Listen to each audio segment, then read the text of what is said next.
Welcome to the Drum Social Podcast with Alex Morse and Ben Bell. Welcome to the Drum Social Podcast. Today we're at the Brook in Southampton. We're with the legend, the man that does all the education, all the books, all the DVDs. We're all just sheep, and he's the German Shepherd, Mr. Benny Greb. How are you doing? I feel great. After an intro like this, I feel a little like a happy dog. Yeah, okay, cool. That's good. That's what I wanted. To begin things, Benny, we always give the guest a gift. So down to your stage left for you, if you were a stage, is a bag, and that's your gift. Would you like to look in it? I would love to look at it. And then I'll try and explain why it is what it is. Oh. So what is it? It's a Rubik's Cube. Okay. The reason I've got you a Rubik's Cube is that I feel that sometimes the drums can be a bit of a puzzle. And some days you feel like you've got a line of reds, and some days you feel like you've got a face of greens. But more often than not for me, don't know about Alex, I feel like I'm just fumbling around with it and I'm getting nowhere. And in those moments, it can be frustrating and it can be disheartening. And the thing that always brings me back to wanting to carry on figuring out the puzzle is when I see someone who has completed the Rubik's Cube, who is a master of the instrument. And to me, that is you. Oh. It gives me hope and it inspires me to carry on, and maybe one day I'll have my finished Rubik's Cube. And that's why I've given you a Rubik's Cube. That's very sweet. Thank you very much. Can you do a Rubik's Cube? My son is an expert at it.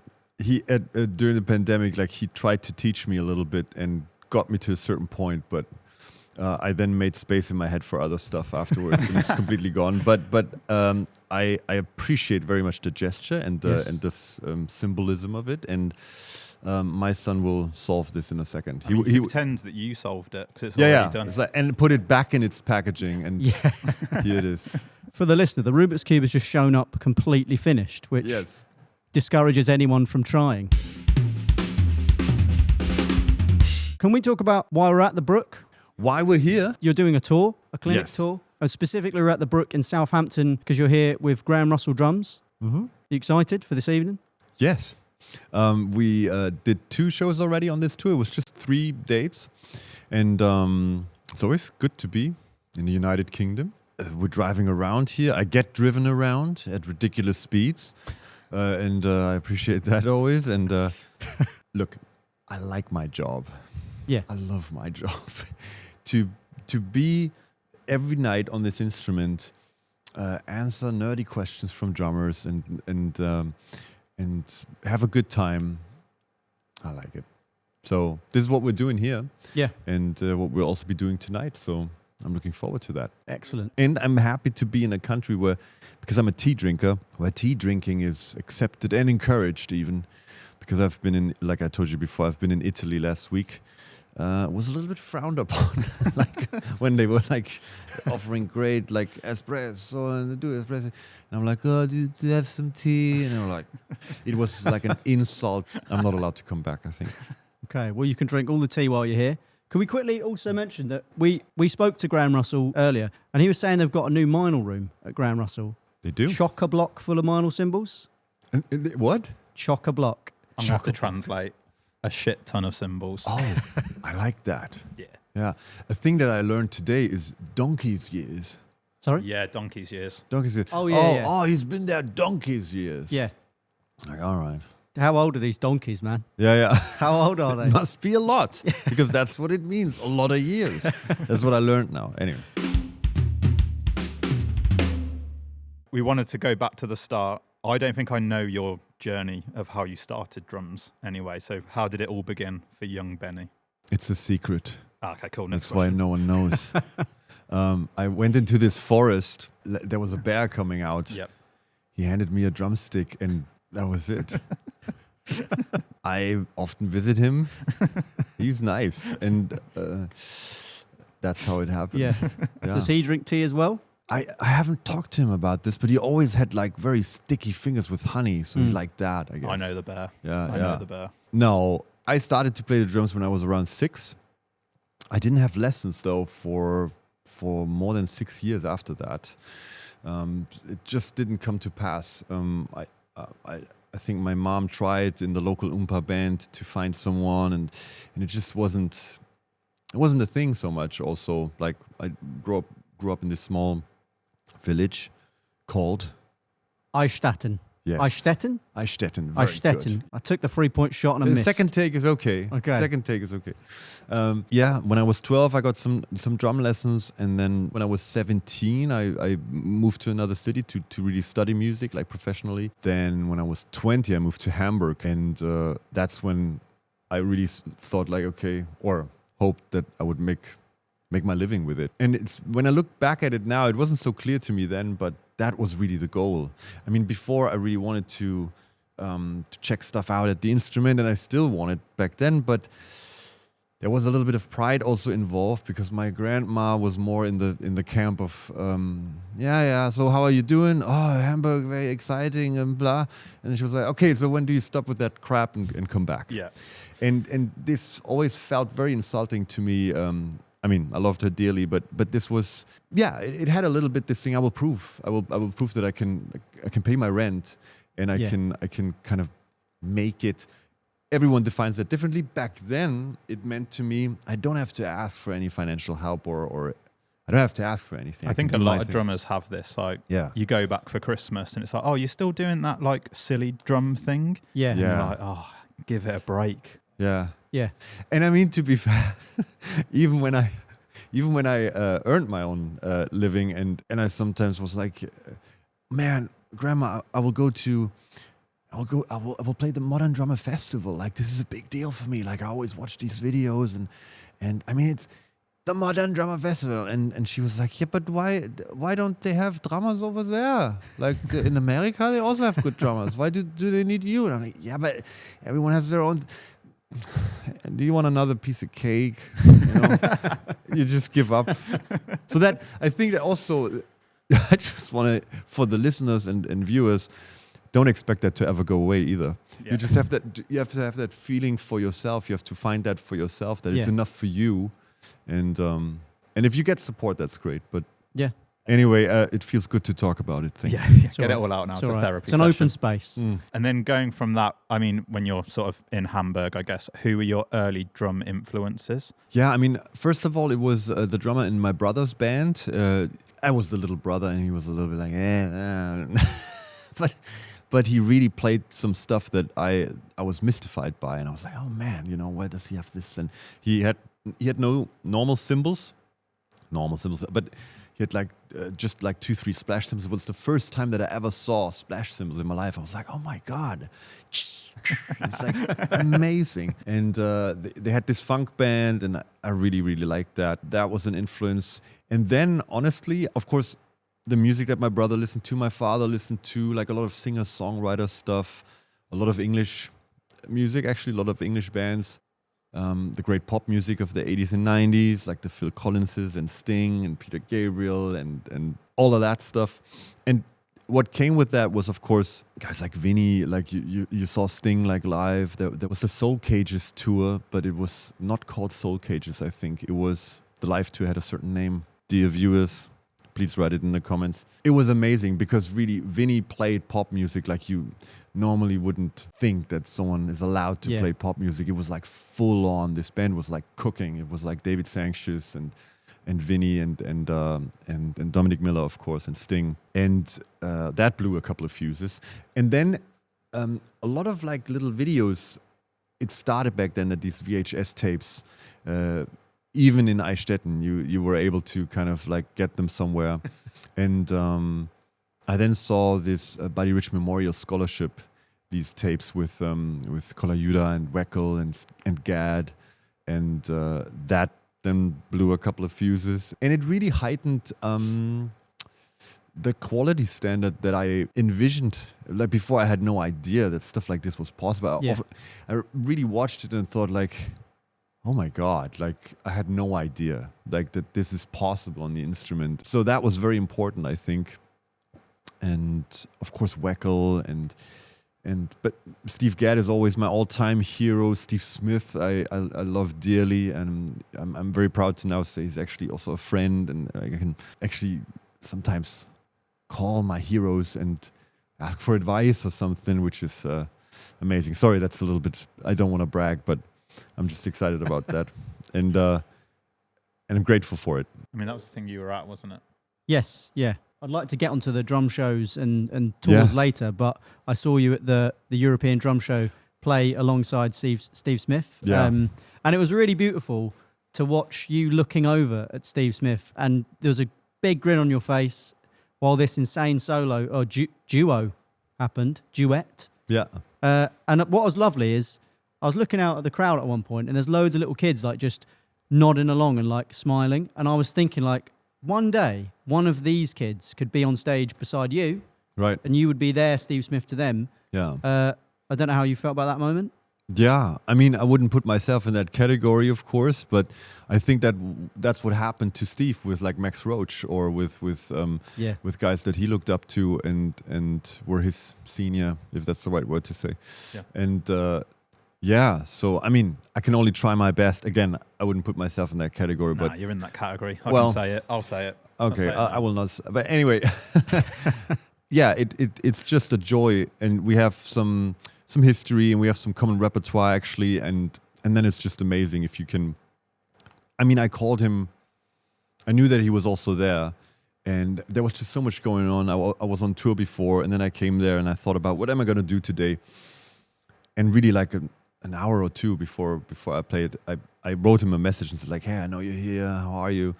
Would you like to join me on stage later? And Steve is also one of those guys because he has a jazz background, and he will be like, yeah.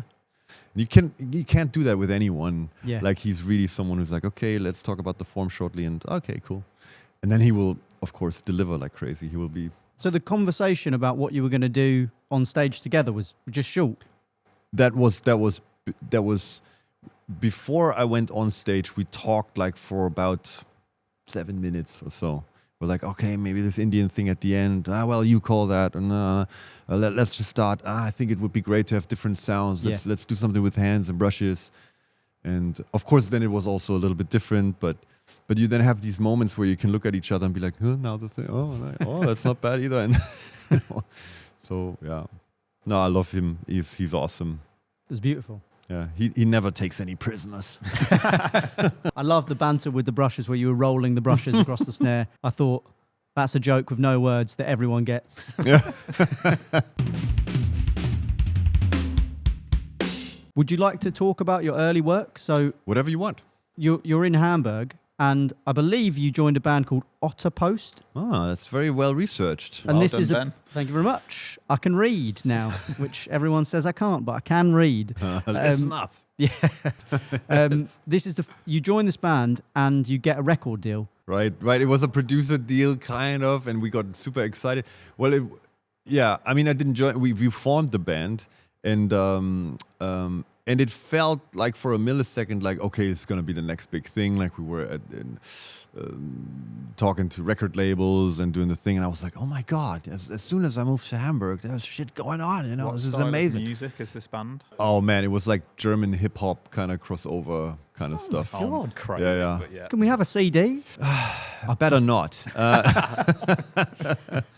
No, but we worked like crazy on this band. We toured a lot. There was another band called Jerobeam that I tried to push forward, and then parallel there was. I mean, these were the original kind of projects that I did with friends, and we wrote songs and stuff. And parallel there was, of course, the still some like cover band stuff and teaching and to earn the living, and I was never one of those guys who I had colleagues that were,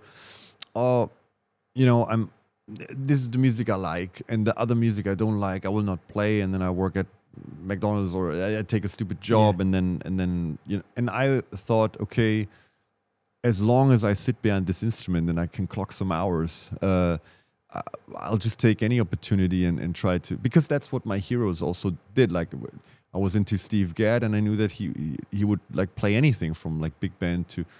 And I like a lot of different styles of music too. And then when I was fully booked after a while, and I thought like, oh, okay, what do I do now? then instead of focusing on quantity, I wanted to focus on quality of, so whatever that then meant. It means something different to everyone. But for me, it meant, okay, there are certain things that I don't like so much. There are certain things that I like more. I will try to replace more and more and I'm still doing that, right? Yeah. That's still the thing of like, okay, I have limited time. There are certain things I definitely want to have, like these building blocks. And I built my year, and my year is like a buffet of like, okay, I want to have this, I want to have, and with the experience from last year, I want to have less of that and maybe more of that. Or, you know what, the last 3 years was more of that, so maybe I want to tilt the balance a little bit. And that's always a thing. In the beginning, I felt this is kind of a drag a little bit, but I've come to appreciate it as an incredibly powerful thing if you really then sit back and think like, what do I actually want and how can I? Yeah. Then it is a little bit of work, and it's also work to work towards. But yeah, that's what's the ongoing thing. Is it through that process that you started to think, right, I want to write my own music? And I don't know what point you started creating these immense pieces of educational material. Thank you. And I'd like to discuss the process of even how you approach building one of them. Right. But is it in those early years where you think, I want to write this? This is my thing I want to make. And I'm going to need to go on my own to do it. Yeah. Does that make sense? Yeah. I fluffed it. I'm nervous. No, that's all right. You're doing great. Thank you. You're doing great too, by the way. Yeah, you know, nice, like cheers. when I say you're doing great, and then you're like, oh, He's cool, calm, and collected. But so the writing you asked about, I was always writing like songs and had ideas and stuff. I started to play the trumpet and piano actually. So before I played the drums, or before I got drum lessons. So I was always kind of fooling around with stuff and trying to catalog that a little bit and see what fits. That was always a thing that was going on. And the other thing that was then also going on was that I was journaling my practicing. So I now can say I know in the last 27 years what I practiced on what day, in which tempo, and how I did. And I can look in these little Moleskine journals, and they also got a little bit tidier and better over time. In the beginning, it's like, I hate it. Like just more like a real journal, like of a daily kind of journal. And then I sharpened it more and more, so it really becomes a very practical tool that saves me a lot of time and gives me feedback and clarity, and also an archive of what worked, what didn't work.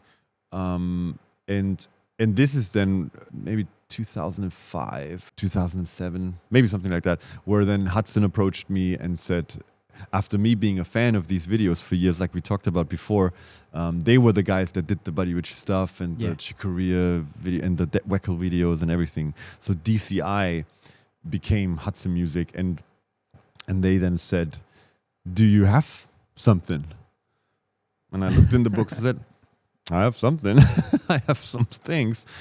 And one of the things that helped me the most, and that I wish I would have had earlier, that was an elegant organization of, and sorry, that sounds very German, but an elegant organization of things that I perceived at least, and were sold to me always as separate. Oh, you have to do this independent stuff. You have to do your snare stuff. You have to do that. You have to eat your vegetables, and you have to do da-na-na. And it's like all these different. I'm like, this doesn't. And how should I do this all? And how do they belong together? And is there any?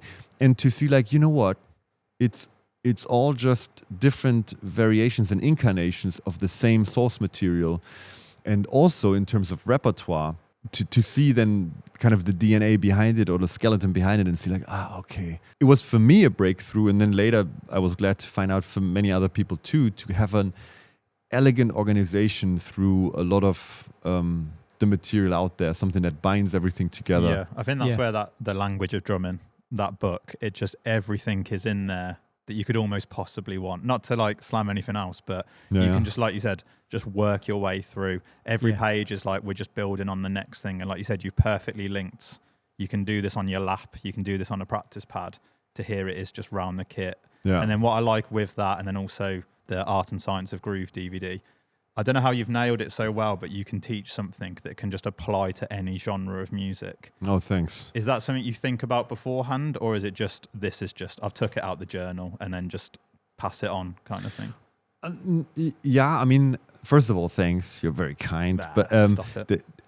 I think that's where I really feel that it's really valuable. You know, when you can have a lick, which is like learning like a sentence of another language of like, and then you can, but it always feels a little bit woody. And when you understand the principle behind it, or then you feel that it's really yours and you can really use it. So the language of drumming is more about repertoire and being able to play something and having clarity and overview over it. And then the art and science of groove was more like how to get that quality of great time and groove into everything of that repertoire. And there were just some principles that I also in that collection and in that curation I've never seen before in that way. And I wondered why, because everyone always said like, this is harder to teach. It's easier to say right, left, left, and then you can orchestrate like a conductor. You know? You can. Oh, I love that. Oh, we're orchestrating now. When we put the hand like this, I'm an orchestrator. We can orchestrate this idea on two different, and that's boom. That's an Instagram lesson right away, right? But to really talk about and have practical exercises for time feel and click training and playing in front of the beat and behind. I would have loved to have that. And so I want to do that. There are other fields that I'm very passionate about. Technique, for example. That I don't... There's a technique coming through. At every end of the sentence, I will always kind of hit it. Whack the cymbals next to you. No, but technique, for example, I have a lot of like... I find it very important too to be able to express yourself and stuff. Yeah. But Jojo did such a great job that I didn't feel like, oh, it now needs me right now to be like, oh, okay, listen. But the other two subjects were really something where I was like, that is not there. And it's the same with the effective practicing for musicians. I wish someone would have given me not only practice this. Well, how do I practice this? Yeah. How do I find out what's important to practice and stuff like that? Anyway. It's like you've understood the code of the matrix, is what it felt like to me when I went through the language of drumming. We're just going to break it down into these understandable bits. Well, One I'm thing I glad. like to talk about is how long does it take you? Let's pick the language of drumming as the example, because you have to then understand everything you're putting in that book far beyond what the student, I suppose, is going to pick up. How long does it take you to not only be able to do all of that and absorb it all, but then break it down into a book so that someone can pick it up and without having to speak to you can understand what to do? I mean, I'm still working on that stuff. It's still a principle that I use, right? I have this poster that comes with the thing, and I've got it too. in my practice room, and I will be, when I have an idea, I'll be like, okay, oh,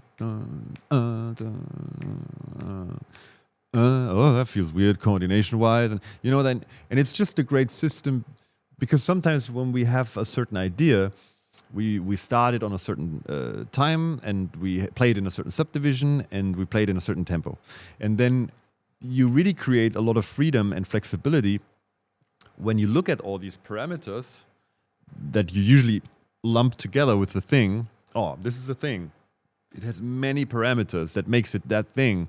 And if you then say like, and oh, sorry, I got excited here. I'm very sorry. Let's kick it off. I'm gonna throw everything out. Don't you understand? Why aren't you listening? You take one of those things and change that, and then another thing, and then change that, and then you realize, oh, whoa! Then it becomes this tree of possibilities, and I find that rewarding. And one of those things is, oh, I will place that on different times. I mean, I found it interesting. The Gattiman's book kind of has this DNA in there as well. It's like, okay, here's a phrase, and you know what? You can start it on the second 16th. Yeah. And it's true. It's like, oh, it just feels different. Although it's maybe it's the same thing. There are new coordination challenges that come up. Always, right? Great. But this is what we're dealing with. And if you accept that, if it's like, okay, here we go again. The last thing that I will say is, and you probably already realized that, or anyone that worked with this is, and this is the good news, it's hardest in the beginning, and then the more you do, the more you have this net that kind of becomes a little bit narrower and narrower. And then when you worked on this, you already have pre-worked this, and then when you have worked this is already taken care of. Yeah, you've got a nice head start yeah. when you go to the next page and stuff. Yeah, so it kind of becomes more and more kind of, in the beginning you have a little bit of, or sometimes a lot of resistance. I will not lie about that. hey, this is all easy. No, it can be very challenging at times, but then it kind of seems to get easier and easier, and that's also good news. Oh, you said it first, but you have the letters, you understand the alphabet. You can say the words easier later. It's all in the book. Get the book if you haven't got the book. It will make you better. And the DVD as well. At DVD. And at one point, you're a robot. That's true. In the, in the Art and Science of Groove. I can't remember if do you tell us where you are when you're on that mountain? Where are you when you're on that mountain? Yeah, that is Berchtesgaden. That is close to the Austrian border, but it's still Germany. And we actually drove to some people. And I'm deeply offended when some people, because back then this wasn't an option. People were like, "Hey, that's green screen." No, it's not green screen. We drove for 12 hours in the car and set stuff up, and we buried the boundary microphones in the ground to kind of get also this performance with Pete Lockett was there, and we had to defend this little setup with the mics against cows that were interested. And it was really, and it was hot. Should have got them involved in playing their cowbells. Yeah. I've always wanted to know where it was. Whenever I'm scared in the dark on my own, I get my iPhone out and I just play a little clip of you on that mountain, and I'm brave again. I don't do that. That would have been nice, though. That would have been a great compliment. And then going from your sort of signature books and all of that to then the gear that you come up with. You've got the cymbals, snare drums, all of that. I kind of wanted to start with the new Meinl, the quicksand, the hi-hat, the new ride that's come out. Could you explain a bit where, unless it's just in the journal again, but where it came from to come up with those? Yeah. Which cymbal company was it again? Yeah, I don't know. Can't remember their logo. I don't know. So I think I'm with Meinl now for almost 20 years, or for 20 years now. Congrats. I think I just had my 20-year anniversary. And I always was nerdy about gear, and always modified the gear and grinded cymbals off or buried them in the garden and did stuff to always try to kind of find out what does what. Did you really bury a cymbal in the garden? Oh yeah. I did not worse. Just think that was a body and they thought you'd lost your head? Like a Roman shield. I did worse stuff. I tried to put stuff on top that was acidy. I put it into the oven, which actually also does something. Have you seen Toy Story? Yeah. You know, in the first movie, the psychotic kid that it's a little bit like that. I'm just checking that kind you're of all right. Yeah, that abuses the cymbals. Yeah. I'm sorry, Gordon. That hurt me a little bit. I'm so sorry. Should I leave? No, but it's a little bit like that. And so we came out with this sand series, and I'm very proud of it still. And the aim was to have nice, thin, darker, not so harsh, kind of pre-aged, beautiful cymbals. That was kind of so we started with the ride. I think the hi-hat came then came the crashes. And so bit by bit, it's a really nice a whole set of sounds that really work together and harmonize very nicely. Yeah, that set's incredible. I mean, I think I brought it straight away, but at this point you could sandblast like a brick and put your name on it. I'll be like, yeah, I'll buy that as well. Well, I don't think so, but thank you. Yeah. I'll take but what we then did was I realized, and then I got interested in at a time where there weren't ride cymbals really, there were just cymbals. I heard in an interview of Elvin that he was he wanted more clarity and more clear pronunciation, and kind of took these orchestral and symphonic cymbals that you bang against each other, and he used that as a ride. And so that, first of all, because they were heavier. I'm like, what, Elvin? And there are all these custom cymbal makers online where I always also drool over and be like, oh, and they're always very buttery and soft, and they always take these sticks that are like toothpicks, and they sound very fine, and you think oh my God. And then there's sometimes an Elvin tribute ride or something, and I actually have one of Elvin's rides that he used to play. What? Where? How? Yeah. Come on. Okay, that's another story. I'll tell it to you bury gladly. it, did you? No, I didn't bury it. There's a guy called Don Bennett in Seattle who basically made it his thing to like. I think he has Vinny's kit from the Zappa tour, blah blah blah. He has one of Tony's kits, and he bought a lot of like from Alvin's wife, like a lot of his stuff. And there were 3 rides, I think, that he played in his career that were still there. I think one Steve Jordan bought, one I bought, and another one I don't know. And it's not thin at all. It's like you play it and you think, oh my goodness. But you understand then of like, oh, wow. And then when you record it, you think, oh, wow. Okay, I get it, right? It's has a certain clarity to it. I mean, this is not a copy of it, but the principle was like, oh, for the first time ever, I wasn't shying away from going heavier.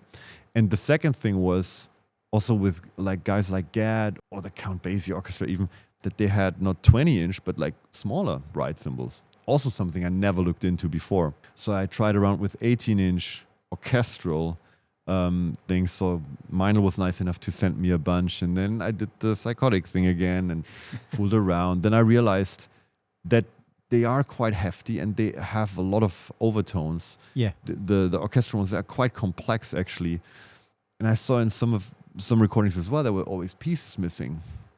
So I experimented with that. And I realized that when you change am I going on for too long? No, this is honestly amazing. I'm so nerdy about. I could talk about this forever, of course, because this is how I spent my psychotic days. Look, this is not the worst thing I've done. Okay, those cymbals are shaking. I tried around a lot, and the thing is, I mean, if you think of it, it's pretty amazing. All the other drum, I mean, think of a guitar, think of a snare drum. They have many, many parts that make up this sound then at the end. Yeah. A cymbal is a one-part instrument. It's pretty weird, actually. And it works by the shape and and it has to have a certain tension. And the thing is that you usually get a couple of tones kind of that come out, like a certain overtone thingy. But if you break or disturb or alter this outer ring tension, like what happens is that you sometimes get a little bit more of a focus kind of, you don't have like, you have more, so this sounds cleaner and still not harsh and still kind of controlled. So I was very excited about that. The goal was to explore this, to get a higher register ride. And then the brother to that is like, or sister is the hi-hat. Same idea, to be like, okay, a little bit thicker on top, a little bit thinner on the bottom, and a little bit more pronunciation, a little bit more clarity. So like this is more like this 70s, 80s kind of studio jazz kind of stuff that I was then into. So good. Yeah, and to explain for the listener, the sort of, I don't know, what have you called it? The scoop that's come out of it? We call it sound notch. Okay, cool. But it is, it's this. Right. And the good thing is the way to do it like this. So this really starts out as I hit the microphone again, as a symphonic. Like this is the same thing that they would sell as symphonic cymbals. And then it gets sandblasted. So a little bit of the overtones get taken away. And then we found a shape that really does what I wanted, but that still leaves it durable. Because when I did it with my grinder, like you have have something like this, and then you create these spaces where when you hit it a lot, like there will be. So this still distributes the vibration pretty well, so it doesn't break. So. How many cymbals did you destroy making that? Is it just a graveyard in the garden? It is a bloodbath a little bit, and I know that I'm privileged in that sense, and I have to think about that often when I had times where I couldn't, afford just like one proper cymbal, and I'm very aware of that. I'm very privileged that I can really, and it's always a little bit painful, but you have to try out and you have to make sure. Yeah, you got to test. And when you do anything in a process where you think like, oh, this gets better and better, you have to get to a point where it's like, okay, that is too much. Yeah. And then this is trash basically. But the good thing with this is, talking about recycling, you can always throw that back into the oven. Yeah. And then it will become a new cymbal. So it's not that bad. But there's a lot of work, of course, and a lot of craftsmanship like wasted. But That's research. I love like the amount of history and sound exploration that's gone into the development of that ride. I didn't know how deep it went. Oh man, it's haven't even honestly scratched the surface. I'm so hyped right now. Oh, great. I'm getting straight on the internet on the way home. In No, the honest- Beamer, buying a cymbal. I mean, honestly, I have to sometimes stay away from like forums or comment sections because people judge, of course, very quickly and say like, oh, they just did the da-da-da. And it's not just like, No. I mean, I'm not saying that, oh, yeah, everyone has to love this thing. But what I can absolutely say, this was not like, just throw it out. Yeah. No. Like this was like 2-3 years. Yeah. Like being like, oh, damn. Oh, wow. This is exciting. Oh, let's do this and that. And I'm super happy with it and stuff. So it's, yeah. I mean, it So sounds wonderful. amazing. Yeah. For some reason, you let me do the sound check at some point, so I got to sit there and play it. But yeah, they both sound incredible. It Yeah. didn't sound like a Ford Fiesta's bonnet being hit for once. Yeah, true.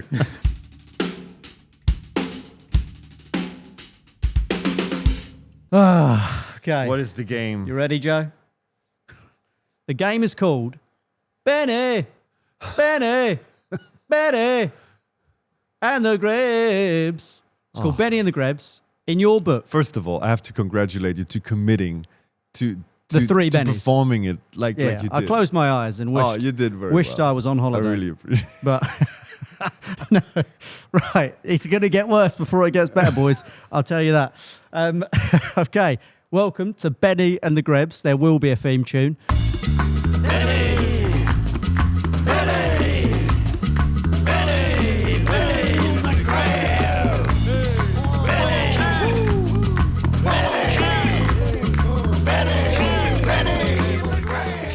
That's the song of my family. Okay. Okay. In your book, The Language You of have Drumming. you are bad influence on me, right? You have bad influence on me. In your book, The Language of Drumming, the student should chid along out loud with what they're playing to develop some kind of fifth limb, conscious, separate mind and body thing. It's a bad way of saying it, but the chid is the main point. I'm going to chid some popular songs, and I just need you and Alex to chid in when you know the answer. And if you get it right, you get a point. First to three wins. Let's just get through it, boys. We can always cut it out at the end. So our chid is like a buzzer. I want you to say chid, and then that's you buzzing in. Okay, all right, fine. Do we Let me under- just say that's not the proper use of the word chid, but I'll just go with it. Do I have your permission to allow the use Please. of chid in this? Oh, absolutely. I can make my own one up. Please No, don't. go for it. Are you ready? Let's. This is the worst I've ever done. I've been on this earth Doing for well. Keep going. 33 years. Here's round number one. First point. Chid in if you know the answer. And a chid, a chid, a chid, a chid, chid, chid, a chid, chid, chid, a chid, chid, chid, chid, a chid, a chid, a chid, a chid, chid, chid. Oh, chid, chid, chid. I'm a chid, a chid. Rocket Man. Chid. Chid. Rocket Man. Oh, You are correct, Mr. Greb. Elton John. 1-0. Oh, that went on for longer than I thought. Yeah, I think we should have let him left sing a him. little bit longer. Yeah. I Okay, think next that's how- one. This that's is how great. Elton John's singing it these days as well. Are you ready for number two? Oh, He's I got can't 1 wait. point. I can't wait. Who had this on their bingo cards for 2025? Are you You ready? know what? Like, see, you suffering is even more enjoyable than the I game know. itself. I've The done fear this in to his tiny myself, eyes. like every hangover. Yeah, you deserve Um, it. Okay, number two. Are you ready? Yes. Let me just get it in my head. Right. Chid, chid, chid, chid, chid, chid, chid, chid, chid, chid, chid, Chid Superstition from Stevie I'm Wonder. getting battered. He's Come on, absolutely man. destroyed Yeah. you. I know my chid. Yeah. Yeah. When I say chid, you're just hearing it as the song, aren't you? Yeah. Okay. Number three now. If Benny gets it, he wins. Okay, this is your last chance. Oh, okay. All right, Okay. serious. Game time. A chid, chid, the chid, the chid, chid, chid, chid, the chid, the chid, chid, chid, chid, the chid, the chid, chid, bang. Chid. Well, you cheated with the bang there. Come on. There's no bang in the I don't chid. know what that was. I don't know what that The was. eye contact was a lot as well. Oh, we're going to have to skip that one. I did that one badly. The nerves, they're up there. That's okay. I had All 2 right. coffees today, and I'm chidding at Benny Greb. Okay, number 4. Again, Mr. Greb gets it, Alex, you lose. Okay. Chid, machidi, chid, machidi, chid, machidi, chicka, chicka, chid, chiddy. Oh, Chid. Slim Shady. Yeah, Eminem. yeah. Well done. I did the chicka Yeah. to make it a bit easier. Yeah, that was still All right, okay. I'm back in the game. Very Okay, good, man. I've only got one more left because I thought you'd know Highway to Hell, but you didn't. Was it? Let's pray. You ready? Yep. Chid, chid, chid, chid, chid, chid, chid, Shit. chid. It's Come Together by the Beatles. He's done it. He's beat me. You've saved me the embarrassment of thinking of a song on the spot. You've won a bag of Tang Fastics, which we're not sure where they are right now, but that's the prize. I want a bag of what? They're called Haribo Tang Fastics. They're tangy, delicious sweets. Can you eat sweets? I think I can. Okay, good. I think I'm able to. Yeah. Oh, Well, God. they're all yours. We'll so make yeah. sure you get that bag of Oh, sweets. man, I can't wait. Before you're... This is amazing. Before you're... I'm so sorry that happened, and it's over now. That was Benny and the Grebs.